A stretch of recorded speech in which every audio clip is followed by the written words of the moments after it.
सर्वे भवन्तु सुखिनः। नक्षत्र से हमें हमारे पांचांग के बारे में मालूम चलता है।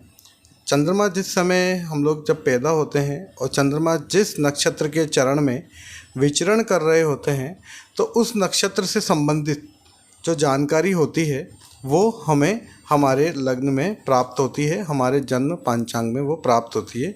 जैसे कि जन्मकालीन नक्षत्र कौन सा है, उसका चरण कौन सा है, और हमारा जो नाम राशि होगी उस नाम का अक्षर क्या होगा, हम लोग किस पाए से आएंगे, जैसे सोना, चांदी, लोहा।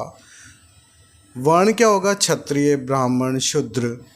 वैश्य क्या होगा, चतुर्पाद होंगे या किस तरह से होगा। नाड़ी कौन सी होगी या हमारी योनि कौन सी है उस नक्षत्र के अकॉर्डिंग, और हमारा गण क्या है, ये हमें हमारे नक्षत्र से ही मालूम चलता है।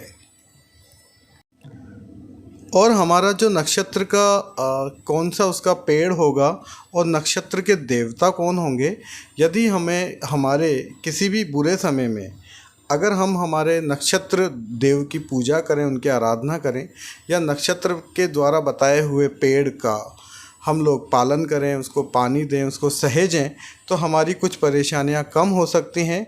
नक्षत्र को हम अपने अनुकूल बना सकते हैं। यहाँ हमने हर नक्षत्र की सारणी में उसकी विशेषता बताई हुई है कि वो नक्षत्र की क्या क्या विशेषता हैं, उसका कौन सा पेड़ है और उसके कौन से देवता हैं, ताकि हम लोग उसकी आराधना कर सकें और हमेशा नक्षत्र को अपने अनुकूल बना सकें। नक्षत्र क्रमांक का जो 12वां नक्षत्र होता है वो उत्तरा फाल्गुनी नक्षत्र होता है। इसका जो पहला चरण है वो सिंह राशि में आता है। बाकी के जो 3 चरण हैं, बाद वाले 3 चरण, वो कन्या राशि के अंतर्गत आते हैं। अर्थात अगर जातक पहले चरण में पैदा हुआ है तो उसकी जो राशि होगी वो सिंह राशि होगी। अगर बाद के 3 चरणों में वो पैदा हुआ है तो उसकी जो राशि होगी वो कन्या राशि होगी। सक्रियता अगर इसकी देखें तो ये संतुलित है। वर्ण इसका क्षत्रिय है। निर्माण क्षमता, निर्वाह या विसर्जन में इसकी जो क्षमता है वो विसर्जन है।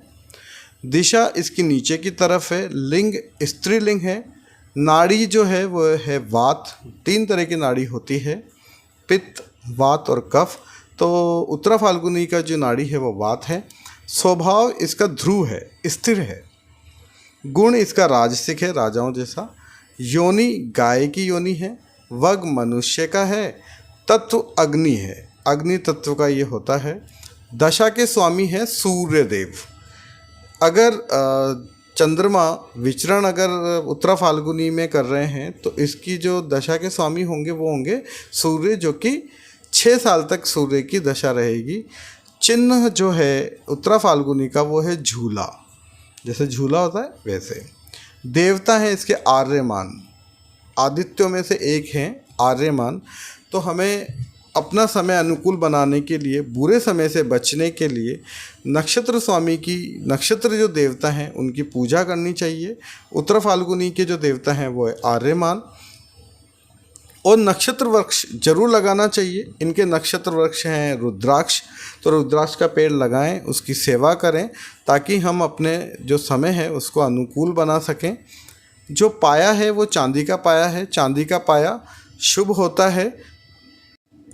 और इसमें जन्म लेने वाला व्यक्ति अपनी पत्नी द्वारा पसंद किया जाता है, वो बहुत भाग्यशाली होता है, क्योंकि लोगों का प्रतिनिधित्व की क्षमता उसके अंदर होती है। वो ज्ञानी होता है। प्रभु सत्ता से वो आय कमाता है, जैसे सरकार से आय कमाएगा या सरकारी नौकरी हम इसको बोल सकते हैं। अगर व्यक्ति इस नक्षत्र में मतलब उत्तरा फाल्गुनी में जन्म लेता है तो वो भोगों में लिप्त होता है। सम्मान का प्रभावशाली व्यक्तित्व होता है वो, और बुद्धिमान होता है। वो सुखों का आनंद उठाने वाला होता है। स्त्रियों के सत्संग के लिए अत्यधिक उत्साहित होता है। कवि, कलाओं का अनुभवी, सत्य प्रेमी और विद्वान होता है। क्योंकि उत्तरा फाल्गुनी एक स्थिर, ध्रुव, निश्चित नक्षत्र है, इन नक्षत्रों में निश्चित और स्थायी प्रकृति की वस्तुएं, किसी के लिए घर का निर्माण कराना, बीजों को बोना, पेड़ लगाना, और किसी तरह का शांति अनुष्ठान करवाना, छोटे उपवन लगाना आदि मंगल पूर्वक कार्य किए जा सकते हैं। क्योंकि ये ऊर्ध्वमुखी नक्षत्र है, वो नक्षत्र जिनका मुख ऊपर की तरफ होता है, तो बड़ी बड़ी जो बिल्डिंगें होती हैं, जैसे महलों का निर्माण पुराने ज़मानों में तो यही होता था, या चार दीवारी बनाना या बड़ी बड़ी बिल्डिंगें बनाने का काम इस वाले नक्षत्र में शुरू किया जा सकता है। इस नक्षत्र के बारे में और भी ज़्यादा जानकारी हम लोगों ने डिस्क्रिप्शन में दी हुई है, आप वहाँ से भी इसको पढ़ सकते हैं।